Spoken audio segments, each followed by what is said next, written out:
नमस्कार, आपका स्वागत है इस न्यूज़ चैनल में। मुंबई के आज़ाद मैदान में ख्रिस्ती समाज अन्याय अत्याचार निवारण कृति समिति के नेतृत्व में एक शांतिपूर्ण आंदोलन आयोजित किया गया। ये आंदोलन चर्चों और पास्टरों पर कथित रूप से बढ़ रहे हमलों तथा धर्म परिवर्तन के नाम पर समाज के लोगों को हो रही परेशानियों के विरोध में किया गया। इस आंदोलन में बड़ी संख्या में ईसाई समुदाय ने भाग लिया। प्रदर्शन के दौरान सभी लोगों ने शांतिपूर्ण तरीके से अपनी मांगों को प्रशासन और सरकार के समक्ष रखा। आंदोलनकारियों का कहना था कि चर्चों, पास्टरों और ईसाई समाज के लोगों के साथ होने वाली घटनाओं पर सरकार को गंभीरता से ध्यान देना चाहिए। कार्यक्रम के दौरान प्रतिनिधियों ने महाराष्ट्र के मुख्यमंत्री के नाम एक निवेदन भी सौंपा। इस निवेदन में धार्मिक स्वतंत्रता की रक्षा करने, समाज में शांति बनाए रखने तथा चर्च और पास्टरों पर होने वाले कथित हमलों की निष्पक्ष जांच करने की मांग की गई। आयोजकों ने कहा कि उनका उद्देश्य किसी भी प्रकार का टकराव पैदा करना नहीं, बल्कि लोकतांत्रिक तरीके से अपनी बात सरकार तक पहुंचाना है। आंदोलन के दौरान देखा गया कानून व्यवस्था पूरी तरह सामान्य रही और कार्यक्रम शांतिपूर्ण संपन्न हुआ। आगे हम आपको दिखाएंगे इस आंदोलन की कुछ क्षणिक तस्वीरें। कई बार और चर्च में आते ऐसा बिना बोलते हुए आते, ऐसे घुस के आते और घुस के आके मारपीट करते। मैं ये कहता हूँ कि हमारा खुद का प्रॉफिट है या भाड़ा पे है, तुमको कौन अधिकार दिया प्रार्थना सभा में आने के लिए? अगर हमारा गलती है, हमारा कुछ भी है, तो जाओ ना पुलिस स्टेशन में जाओ, कंप्लेंट करो, फिर जाओ केस करो। तुमको कौन दिया अधिकार? तुम हमारा खुद का प्रॉफिट में आके तो हमको दमदाटी देते हैं और हमारा लेडीज है, कुछ लोग प्रार्थना करने वाला है, उनका ऊपर तुम मारपीट करते, गाली गलौज देते, गंदा गंदा गाली गलौज देता है। ये कौन सा है? ये कौन सा कानून है? ಇವತ್ತು ನಾವು ಇಲ್ಲಿ ಮುಂಬೈಯಲ್ಲಿ ನಮ್ಮ ಕ್ರೈಸ್ತರ ಸಮಾವೇಶಕ್ಕೆ ನಾವು ಎಲ್ಲ ಕರ್ನಾಟಕದಿಂದ ಬಂದಿದ್ದೀವಿ, ಗುಲ್ಬರ್ಗದಿಂದ ವಿಶೇಷವಾಗಿ ನಮ್ಮ ಮಸಿ ಸೇನಾ ವತಿಯಿಂದ ನಾವು ಇದಕ್ಕೆ ಬೆಂಬಲ ಸೂಚಿಸಕ್ಕೆ ಬಂದಿದ್ದೀವಿ। ವಿಶೇಷವಾಗಿ ನಮ್ದು ಅಂಬೇಡ್ಕರ್ ಸಾಹೇಬರು ನಮ್ಗೆ ಏನ್ ಕ್ರೈಸ್ತರ ಸಲುವಾಗಿ ಅವರು ಎದ್ದಿತಟ್ಟಿ ನಿಂತಿದ್ದಾರೆ, ಅವ್ರಿಗೆ ಮೊಟ್ಟ ಮೊದಲಾಗಿ ನಾನು ಧನ್ಯವಾದಗಳು ತಿಳಿಸ್ತೀನಿ। ಮತ್ತೆ ಇಲ್ಲಿ ಆರ್ಗನೈಸ್ ಮಾಡಿದವರಿಗೂ ನಾನು ತಿಳಿಸ್ತೀನಿ। ಈ ಸಂದರ್ಭದಾಗ ನಾವು ಎಲ್ಲಾ ಕ್ರೈಸ್ತರು ಒಕ್ಕಟ್ಟಾಗಿ ಬಂದಿದ್ದೀವಿ। हम लोग सभी क्राइस्ट लोग बगैर डिनोमिनेशन के सभी लोग मिलके एक यूनिटी में एक आवाज उठाने आए हैं। ये आवाज हम इसलिए उठा रहे हैं, हमारे क्राइस्तों को बहुत सारे अत्याचार हो रहे हैं, दिन को दिन बढ़ रहा है। जो एक एंटी कन्वर्शन बिल के ऊपर हमको बहुत हरेसमेंट हो रहा है पास्टर्स लोग। और हमारे बहुत दुख की बात क्या है, हमारा खुद के चर्च में कलीसिया में जो खुदा का हम प्रेयर करते हैं उसके बारे में भी हम लोग आके अटैक कर रहे हैं पर्सनली। तो ये लोग हम खंडन करते हैं। हम ये मंच के द्वारा अपना पर्सनल व्यक्तित्व के अभिप्राय कर थ्रू मसीह हम लोग ये बोलना चाह रहे सरकार को, हमारे क्रिश्चियंस को आप दलित क्रिश्चियन स्टेटस नहीं देना चाह रहे ना, एक अलग कैटेगरी दो अपने को। क्रिश्चियंस को you declare one separate category with 3% reservation in political and socio-economical.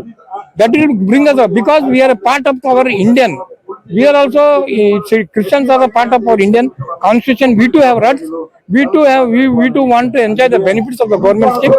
We request that let the government decide our Christians one category and give all the pastors recognition so that if they are recognized as a pastors, there will be no anti-corruption bill. Thank you. कंटक आहेत ते आमच्यावरती तोडफोड म्हणा, church मध्ये जाऊन लेकरा बाळांना मारहाण करणं, स्त्रियांना मारहाण करणं, हे सगळे प्रकार विनाकारण समाजकडून केले जात आहेत। तर कुठेतरी आम्हाला संविधानाने अधिकार दिलेला आहे प्रचार करण्यासाठी, तर तो अधिकार आमच्याकडून हिसकावून घेण्याचा प्रयत्न करत आहेत। तर तो अधिकार आम्ही संविधानाच्या नियमाप्रमाणे आम्ही त्यांना हिसकावू देणार नाही। हातात घालून त्यांना कळायला लागले की आता आपल्यावरती जे अन्याय अत्याचार होत आहे हा आपण कायमस्वरूपी झेलू शकत नाही। कुठे ना कुठे आपल्याला सरकार समोर तर जायचंच आहे, पण सरकारमध्ये जाऊन हा आवाज आम्हाला उठवायचा आहे। आज आजाद मैदान पे इतना बड़े तादाद में इकट्ठा क्यों हुआ है? अगर आप थोड़ा सा एनालिसिस करोगे कि लास्ट के 10-11 साल में जिस तरह से ईसाई समाज पर जो अन्याय अत्याचार हुआ है उसकी श्रृंखला कंटिन्यूस चल रही है, वो कहीं पे भी रुकने के लिए तैयार नहीं है। महाराष्ट्र में नगर है, पुणे है, बॉम्बे है, मध्य प्रदेश है, छत्तीसगढ़ है, ऐसे कई राज्यों में, और मणिपुर का तो आप जानते ही हो। तो ये सब चीजें क्यों हो रही है कि इस तरह की सरकार की आइडियोलॉजी सामने आई है, जो आइडियोलॉजी क्रिश्चियनिटी को खत्म करना चाहती है, स्टॉप करना चाहती है। हम पहले यीशु मसीह को मानने वाले में से नहीं है। हम एक मैं धनगर समाज से है, मैं हैदराबाद से है, मैं आया बंबई में। तो एक दिन मैं यीशु मसीह का विरोधी करने वाला व्यक्ति था। ये अमेरिका परमेश्वर है, हमारा देश का नहीं है।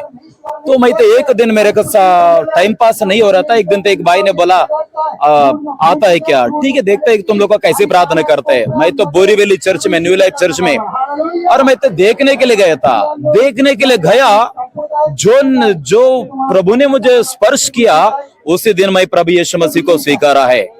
और बहुत सारे लोग यीशु मसीह का तो यीशु मसीह के पास तो सारे लोगों को लेके आता है, धर्मांतरण करता है, ये बोलता है।